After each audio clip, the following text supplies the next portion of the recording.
Queridos alunos, bom dia. Vamos falar de vírus, seres que podem causar doenças em vários seres vivos, inclusive no ser humano.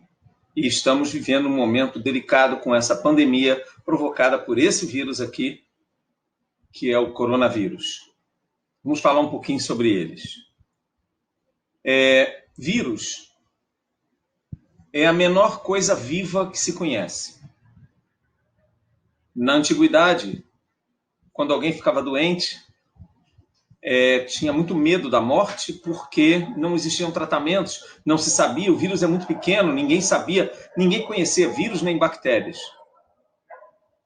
Consequência, a doença influenza, que é a gripe do H1N1, a palavra influenza vem também do latim, era usada na Itália, na Idade Média, que acreditava-se que essa doença aparecia por influência dos astros, como se fosse um castigo, né? Então, os vírus, eles são extremamente pequenos. Eles são formados basicamente por proteína que envolve um material genético, que pode ser DNA ou RNA. Geralmente, os vírus só possuem ou DNA ou RNA, a maioria deles. Existe um grupo de vírus que tem os dois, mas é raro.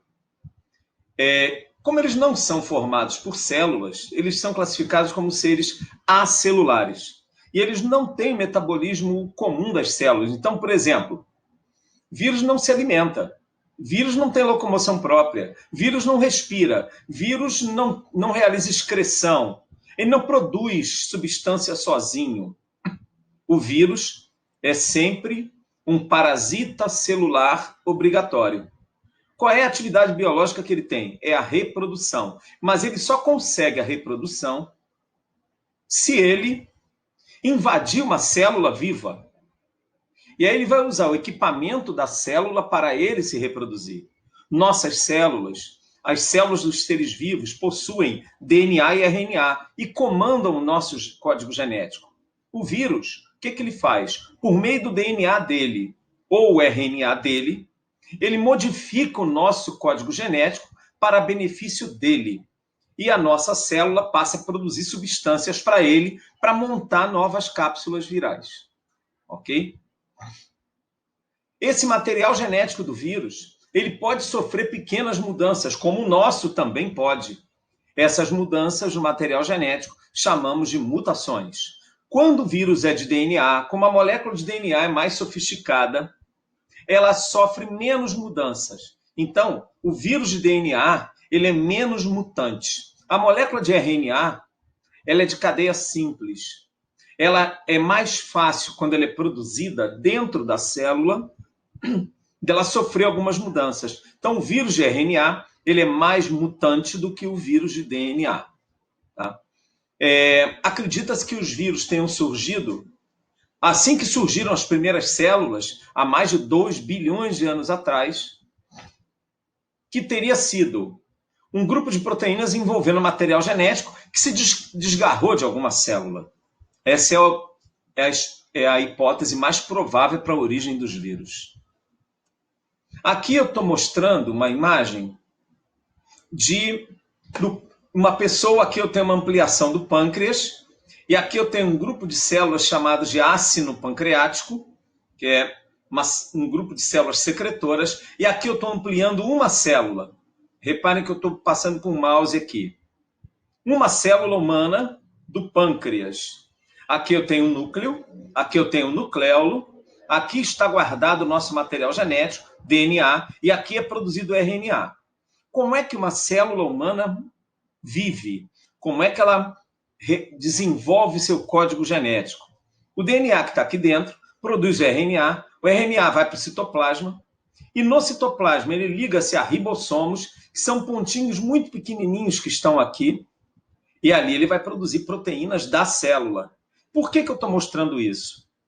Nós veremos que o vírus, ele consegue fazer com que o material genético dele possa se implantar no núcleo da célula, ou ele atua direto no citoplasma, como o RNA, e liga-se aos ribossomos para produzir proteína dele, ao invés de produzir proteína da célula. Agora, em termos de tamanho, um vírus é mais ou menos o tamanho de um ribossomo. Aqui, eu estou com uma estrutura azul aqui, chamada de retículo endoplasmático. Ela é cheia de pontinhos presos a elas. Cada pontinho desse é um ribossomo. Você imagina que o vírus é mais ou menos desse tamanho. Esse pontinho vermelho aqui é uma vesícula de secreção saindo aqui do complexo golgiense. O vírus é menor do que esse pontinho vermelho. Então, o vírus é extremamente pequeno quando comparado a uma célula. Aqui eu tenho uma outra representação de tamanhos usados na citologia. A menor coisa que existe é o átomo. Acredita-se que o átomo de hidrogênio, que é o menor de todos, tenha 1 angstrom de diâmetro. 1 angstrom corresponde à 10ª parte de 1 milímetro. Está aqui 1 milímetro, o espaço menorzinho da régua. A maioria das células, para você pensar no tamanho delas, células humanas, células dos animais, de um modo geral, você precisa dividir esse milímetro por 1000. A milésima parte de 1 milímetro a gente chama de micrômetro. A maioria das células humanas mede entre 5 até 50, 70 micrômetros, salvo algumas exceções, como o óvulo das mulheres, que tem mais de 200 micrômetros, né? As hemácias são muito pequenas, em torno de 5 micrômetros. As bactérias têm de 1 a 2 a 3 micrômetros de tamanho. Tá? Agora, quando eu falo de vírus, é uma medida muito menor. Imagina esse milímetro dividido por 1 milhão. Aí eu tenho 1 nanômetro. Olha aqui, ó. 1 nanômetro. A maioria dos vírus, a medida dele varia entre 10 e 50 nanômetros. Então, ele é extremamente pequeno em relação a uma célula. Tá? Menor do que ele ainda, eu tenho a molécula de DNA e os átomos que formam as moléculas. Ok? Então, toda a matéria é formada por átomos. Agora, a célula nos seres vivos é a menor unidade dos seres vivos. E entre os seres vivos, de um modo geral, o menor deles são os vírus.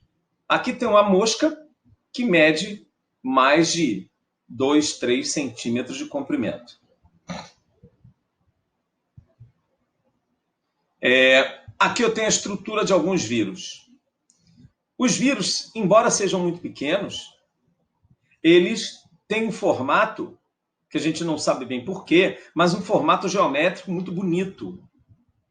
E eles são visíveis apenas na microscopia eletrônica. Voltando ao slide anterior aqui, a célula dá para ver no microscópio óptico, as bactérias também, mas vírus não. A mosca a gente vê a olho nu, né? 1 centímetro de comprimento, 5 milímetros, algumas bem pequenininhas. Agora, vírus só na microscopia eletrônica. E aqui eu tenho o esquema, o desenho deles, de alguns deles. Aqui, o vírus que causa poliomielite, uma doença muito grave. Aqui, um vírus que ataca plantas, que ataca a folha, que faz o cigarro, que faz o vírus do tabaco. Aqui é um vírus que ataca bactérias, que é o famoso bacteriófago. Esse é um dos vírus mais bem estudados até hoje. Ele tem no núcleo dele, no material genético dele, ele tem DNA. O vírus do tabaco já é de RNA. O vírus da poliomielite também é de RNA. Aqui o vírus da gripe H1N1 também é de RNA. Aqui o vírus da AIDS tem 2 moléculas de RNA. Tá? Todos eles extremamente pequenos. Aqui nós temos a estrutura do coronavírus. É um vírus. Ele é classificado como coronavírus por conta dessa proteína que ele tem aqui em volta, que é chamada de espícula, que ela tem o formato de uma coroa dos reis, daí corona. Tá? Ele, no interior dele, tem uma molécula só de RNA, formada por unidades menores, chamadas de nucleotídeos. E o pessoal, os pesquisadores na China e no Instituto Pasteur em Paris, já descobriram qual é a sequência de RNA dele todinho. Isso quer dizer, descobrir a sequência de DNA ou RNA de um ser vivo ou de um vírus né, de um vírus ou de uma outra célula comum, a gente chama de genoma. Então, a ciência hoje já sabe qual é o genoma do coronavírus, que eu vou mostrar em outro slide daqui a pouco. Em volta desse material genético, ele tem um grupo de proteínas formando o capsídeo dele, ó, que eu estou mostrando aqui com a setinha do mouse. Em volta, eu tenho um envoltório feito de lipídio, que é derivado da membrana plasmática da célula que ele parasitou. E aí algumas proteínas em volta dessa membrana, típicas do próprio vírus que ele mandou fazer dentro da célula. Aqui eu tenho um esquema bem detalhado da ação do vírus da AIDS. O vírus da AIDS também é de RNA, mas ele é do grupo dos retrovírus. O que significa isso? Ele tem duas enzimas importantes, chamadas de transcriptase, que quando ele invade a célula hospedeira, a transcriptase transforma o RNA dele em DNA no citoplasma da célula, usando os ribossomos da célula, usando os nucleotídeos da célula, porque para fazer DNA não precisa de ribossomo, precisa de ribossomo para fazer proteína. Consequência, uma vez o DNA dele produzido, ele invade o núcleo da célula e vai ocupar uma parte, olha aqui, eu estou mostrando com a setinha do mouse, ele vai se implantar no DNA da célula. E a célula passa a produzir RNA mensageiro para o vírus, e a partir daí, ligando-se a ribossomos, produzir proteínas novas para o vírus. A célula que faz, sobre ordem do vírus. É a célula que está sendo parasitada que produz partículas virais novas. Uma nova partícula viral vai sair da célula, levando parte da membrana. Por isso que a membrana, o envelope dos vírus, é feito de lipídio. A membrana das células possui lipídio. E daí a importância da gente lavar as mãos, que lavando bem as mãos corretamente, lavando toda hora, eu mesmo lavo mais de 15 vezes por dia as mãos, você dissolve esse envelope de lipídio, de gordura. Lipídio é sinônimo de gordura. Dissolvendo essa gordura, o vírus não consegue atacar outra célula. Por quê? Que a proteína que ele entra em contato com a célula hospedeira, qualquer vírus tem isso. Essa proteína fica ligada ao envelope dele, ou então direto ao capsídeo, que é esse conjunto de proteínas aqui dentro. Ó. Tá? Aqui eu tenho uma imagem, aqui no Rio de Janeiro, de 1904. Naquela época, no início do século XX, final do século XIX, 1895 até 1905, o Rio de Janeiro era classificado como uma cidade pestilenta, uma cidade de doenças. E então, o médico recém-chegado do Instituto Pasteur, Oswaldo Cruz, começou a combater as doenças na cidade. Nós tínhamos muita varíola, febre amarela, peste bubônica, nós tínhamos vários surtos epidêmicos, e para tentar controlar a febre amarela, já se sabia que a febre amarela é transmitida pelo mosquito Aedes aegypti, o mesmo mosquito que transmite dengue, chikungunya, zika, né? E o que ele fez? Ele criou uma brigada de mata-mosquitos que procurava em vasos de plantas, como a gente faz hoje, procurando matar as larvas dos mosquitos. Ao mesmo tempo, as casas eram pequenas naquela época, onde tinha uma pessoa doente, ele cobria a casa com mosquiteiro para evitar que o mosquito de fora sugasse sangue dessa pessoa e transmitisse para outra pessoa, né? Ele cobria a casa inteira com mosquiteiro, e com isso ele em 2 anos controlou a doença e nós conseguimos eliminar a febre amarela do Rio de Janeiro. Tá? Em 1918, nós tivemos uma outra virose muito grande, que foi a gripe influenza, que também provocou uma pandemia e que ficou conhecida como gripe espanhola. Ela não começou na Espanha, existe um fator histórico aí para explicar isso, mas não vem ao caso agora, mas a gripe ficou conhecida como gripe espanhola.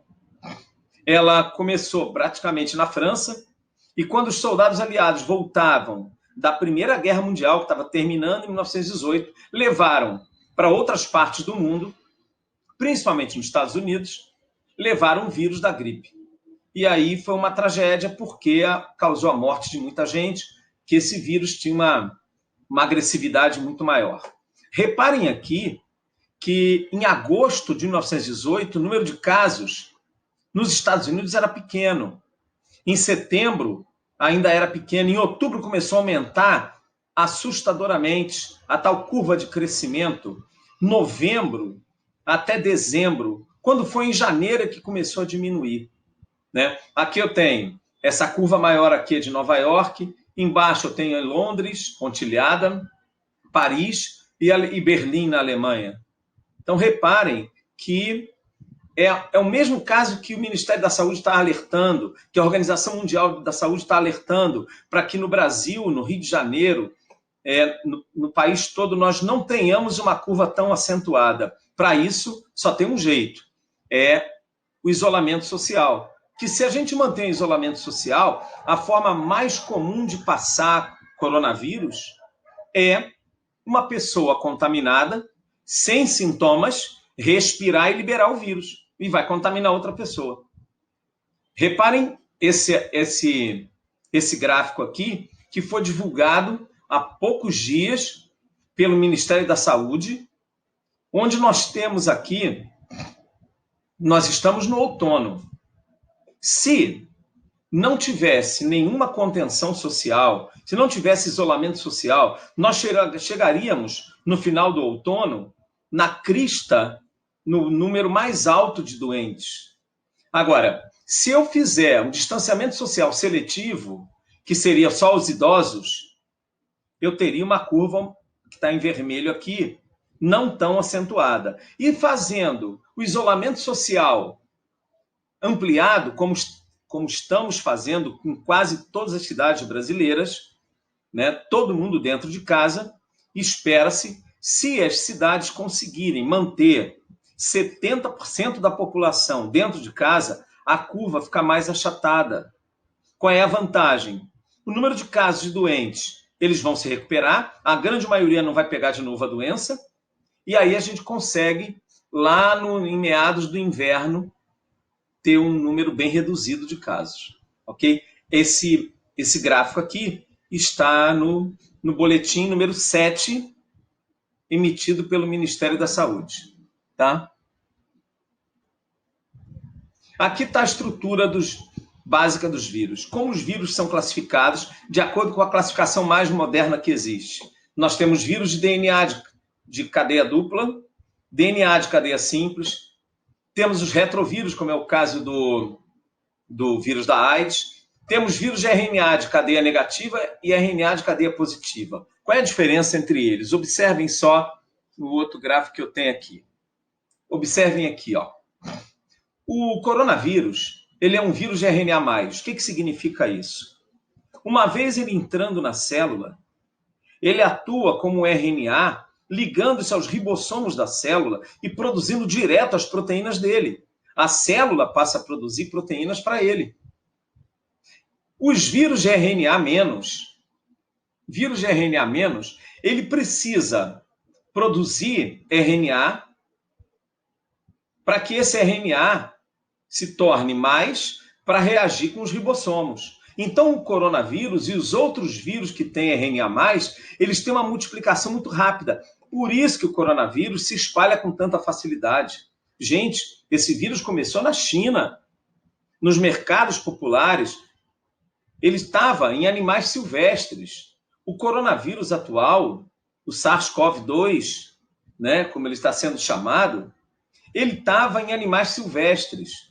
Pelo contato direto naquela região, comendo carne crua, provavelmente esse vírus passou para o ser humano, sofreu mutação e, a partir daí, está contaminando pessoas no mundo inteiro.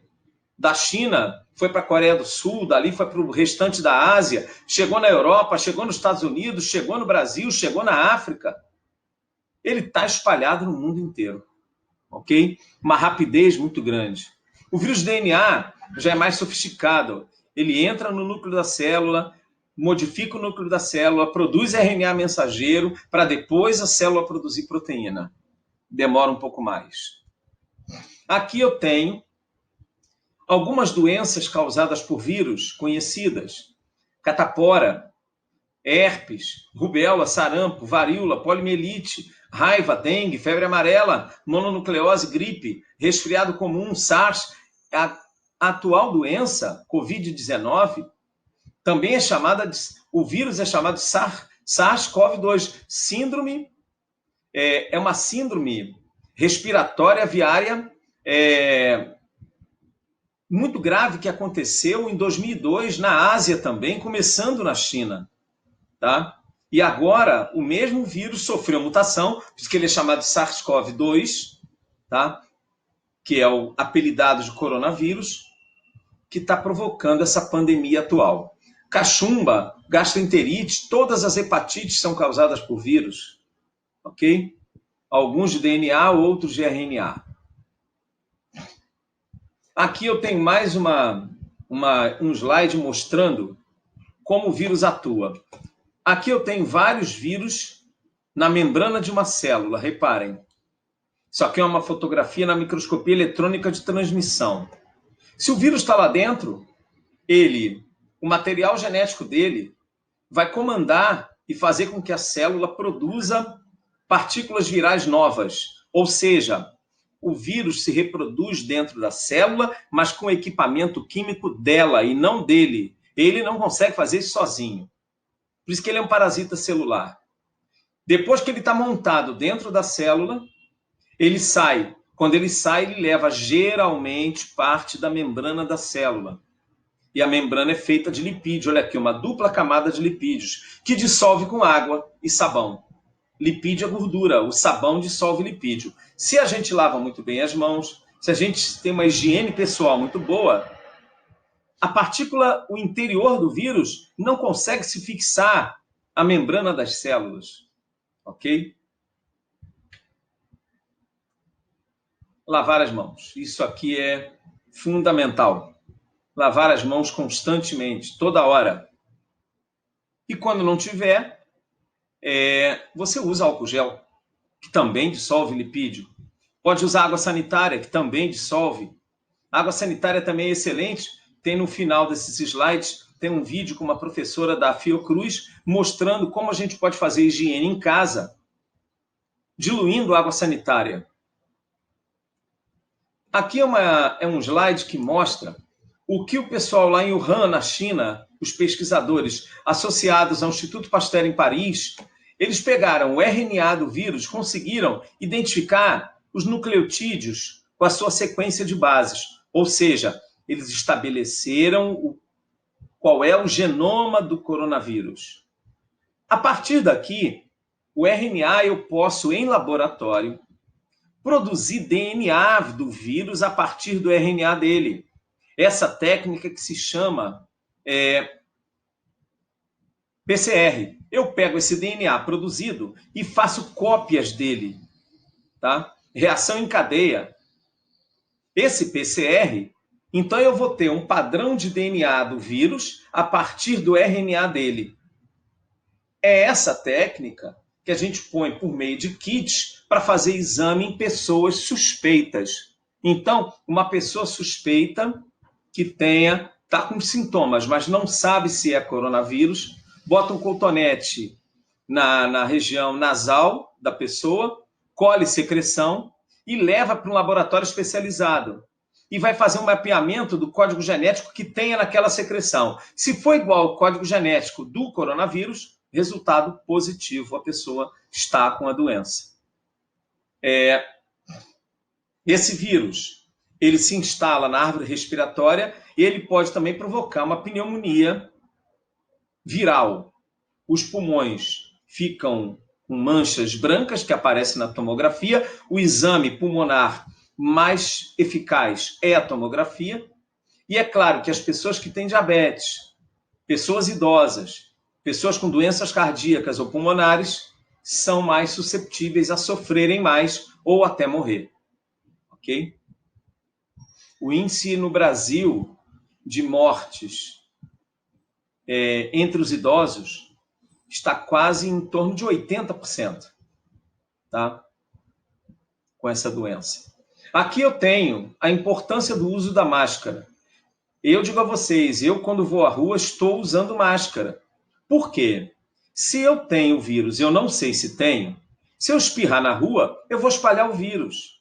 Se uma pessoa tiver o vírus e espirrar perto de mim, ela também vai espalhar. Estando de máscara, diminui a propagação desse vírus. Não quero dizer que a máscara bloqueie totalmente, mas com certeza vai bloquear quase 70% da liberação desse vírus. Ok? Então, um protege o outro. Usar a máscara eu acho muito recomendável, principalmente na rua. Reparem como esse vírus se espalhou rapidamente no nosso país. Esse mapa aqui mostra, dia 28 de fevereiro, que nós tínhamos apenas um caso confirmado em São Paulo. O primeiro caso confirmado foi em São Paulo. Hoje nós já... Reparem esse outro mapa, no dia 29, já tínhamos 2 casos. Esse mapa aqui é do dia 29 de fevereiro. Agora, ontem, dia 15, às 5h30 da tarde, nós tínhamos 28 mil casos. Reparem que do dia 28 de fevereiro, então 28 de março faria um mês, 28 de abril, 2 meses. Em menos de 2 meses, de um caso, nós passamos para quase 30 mil casos. E o número de mortes também aumentou demais. Então, se nós continuarmos com o isolamento social que estamos, é possível que a gente mantenha essa curva aqui, ó. Essa curva de baixo. Se o isolamento social continuar. Mas se nós fizermos o isolamento seletivo, só idosos em casa, imaginem as crianças podendo ir para a rua e elas se contaminarem e levarem o vírus para casa. A criança é um portador. Na criança, essa doença, é claro que já matou criança também, mas a probabilidade da criança sofrer é muito menor. Mas se ela ficar doente e contaminar-se na rua, ela vai levar para casa e vai contaminar os adultos em casa, principalmente os idosos. Você imagina se não tiver contenção nenhuma, como aconteceu em Milão, no início do mês de março, que o prefeito de Milão deu uma declaração que depois ele mesmo se arrependeu, dizendo que Milão não poderia parar. Né? No início de março ele falou isso. Depois fechou a cidade toda e o número de mortes foi altíssimo. Eu estava falando sobre isso aqui, mas agora eu queria voltar esse slide aqui. Primeiro esse aqui de novo, para mostrar então que o coronavírus está aqui, ó. É um vírus de RNA+, assim como o vírus da herpes, assim como o vírus da febre amarela, né? Bom, aqui é uma imagem que foi feita recentemente, alguns dias atrás, no laboratório de morfologia viral da Fiocruz. Uma pesquisadora conseguiu, na microscopia eletrônica de transmissão, aqui está uma foto com uma ampliação. Aqui está a célula hospedeira, uma célula respiratória. Gente, essa imagem deve estar com uma ampliação média de 10 mil vezes, tá? Para ter essa imagem do vírus. Se fosse uma célula comum, bastaria uma ampliação de 1000 vezes, 800 vezes para a gente ver a célula. Mas para ver vírus, tem que ter uma ampliação muito grande. Aqui eu tenho alguns vírus de RNA. Olha o coronavírus aqui, né? Esse aqui é o vírus da raiva. O vírus da raiva, ele também tem molécula de RNA. Aqui o vírus da AIDS, né? Todos os vírus de RNA, eles são fáceis de sofrerem mutações. Então, eles são mais mutantes. Aqui eu já mostrei, aqui eu já mostrei, aqui eu já mostrei. Aqui também, aqui eu acabei de falar, que é sobre o genoma desse vírus, e aqui a infecção viral.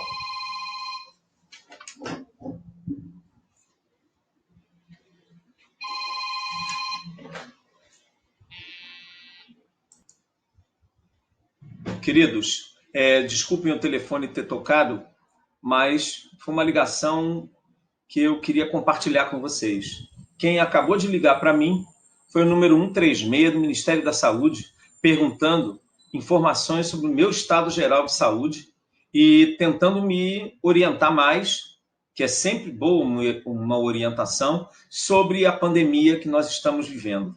Então, embora eu tenha sido interrompido, eu dei uma pausa aqui na gravação, não vai atrapalhar a nossa aula, mas foi uma pausa necessária e útil, tá? Eu queria compartilhar com vocês. Como eu estava dizendo, essa infecção pulmonar é mais grave em pessoas idosas ou em pessoas com algum fator de risco, inclusive pessoas que possuem imunodepressão, né? E temos que tomar muito cuidado com elas. Aqui eu falei da importância do uso da máscara. Aqui o número de casos, que foi no dia 28 de fevereiro, que só tinha um caso, no dia 29, 2 casos, e ontem, dia 15 de abril, 28 mil casos. Hoje é dia 16, então é possível que hoje a gente atinja perto de 30 mil casos, o que é uma pena. Aqui eu queria mostrar para vocês os exames que estão sendo feitos. Esse slide está no site da saudeabril.com.br, eu acessei ontem, e aqui mostra como esse vírus, o SARS-CoV-2, né? CoV é de coronavírus, o V é de vírus, tá? CO aqui é de corona, tá? Síndrome respiratória aguda severa, SARS. Pois bem, os exames atuais mais usados, entre eles, o mais preciso é esse daqui, é o tal do PCR que eu já comentei anteriormente. O RT-PCR, ele colhe secreção nasal, tem que ser levado para um laboratório especializado. Aqui, a Fiocruz é uma referência, aqui no Rio de Janeiro. Mas ele demora 24 horas. E como o número de casos é muito alto, e não tem teste para todo mundo, está demorando, às vezes, 5, 6 dias para sair o resultado de um exame. Infelizmente, tem pessoas que estão morrendo da doença, estão sendo enterradas, e o resultado ainda não é definitivo, ainda não saiu o resultado dessas pessoas. Como é que se faz esse exame? Colhe secreção nasal, como eu já disse, leva para o laboratório, faz uma análise de algum genoma que tenha nessa secreção nasal e compara com o genoma do coronavírus que já existe em laboratório. Se for semelhante, positivo, não tem erro. Se não for negativo, não tem erro. A margem de erro nesse exame é muito pequena. Tá? Exame sorológico, esse aqui é rápido, dá para fazer em 30 minutos. Tem lugares no Brasil e no mundo que estão fazendo até em estacionamento. Colhe um pouquinho de sangue do dedo da pessoa e procura naquele sangue, por meio de reagente químico, proteínas de defesa, que são os anticorpos. Os anticorpos são chamados de imunoglobulinas. Existe imunoglobulina, a sigla é IG. Então tem IgA, IgG, IgM, IgE, são vários tipos, várias classes de anticorpos. Contra o coronavírus, os mais famosos são o IgM e o IgG. O IgM é detectável, em média, 3 dias após a infecção, né, alguns dias depois da infecção, e o IgM é detectado depois de 7 dias, 6 dias, que a taxa dele vai ser maior. Tá? Mas o resultado é rápido. Mas também tem um detalhe. Ele não é de uma precisão total, porque você pode estar produzindo IgM e IgG contra outros tipos de vírus. Ok? E o teste de antígeno, que também é um teste rápido, e procura-se também em secreção nasal, procura-se proteínas do vírus. Ele é um pouco mais preciso do que teste sorológico, que ele já procura proteínas da cápsula do envelope viral. Ok? Esse também tem sido feito no Brasil e no mundo. A grande questão desses testes é porque esse aqui, para a produção desse teste, os elementos químicos básicos, as substâncias necessárias, são geralmente importadas. Agora que o Brasil está investindo, principalmente na Fundação Oswaldo Cruz, no Instituto Adolfo Lutz, no Instituto Butantan, em São Paulo, para a produção de insumos para a produção desse kit. Tá? Então, nós temos poucos kits no Brasil. O Ministério da Saúde está comprando, mas está difícil. Tem algumas empresas particulares que estão ajudando, né, a trazer esses kits. O país que mais produz isso é a China, né? E estão até pensando em mandar aviões militares para a China para trazer, para não ter bloqueio em lugar nenhum e usando até outras rotas para que o equipamento chegue aqui. Outro material que está sendo muito difícil de chegar aqui são os equipamentos usados pelos médicos, né? Máscaras, luvas, capotes, eles precisam de uma proteção especial, né? E algumas empresas brasileiras estão adaptando para fazer máscaras específicas para os médicos e o pessoal de saúde. Bom, estamos no final.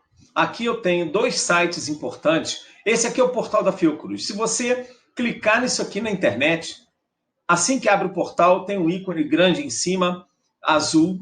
Você clica ali, que é tudo sobre o coronavírus. Aí eu tenho trabalhos científicos, tratamento, publicações no Instituto Pasteur em Paris, em Wuhan, na China, publicações da Itália, a nova vacina que vão começar a testar na Itália, tem trabalhos enormes sobre o uso da hidroxicloroquina, se ela é vantajosa ou não, os efeitos colaterais, que ainda é um perigo.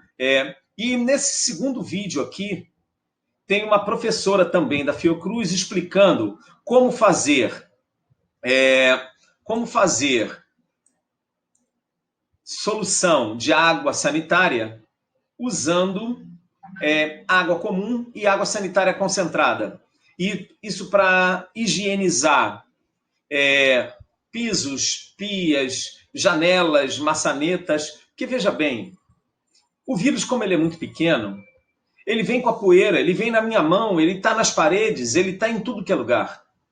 Ele está em tudo que é lugar. Agora, ele só entra no nosso corpo pela boca, pelo nariz ou pelos olhos. Então, se eu tiver de máscara na rua, já é uma proteção. Se eu chegar em casa, se eu vir do mercado e lavar muito bem as mãos, antes de tirar a máscara, já ajuda bastante.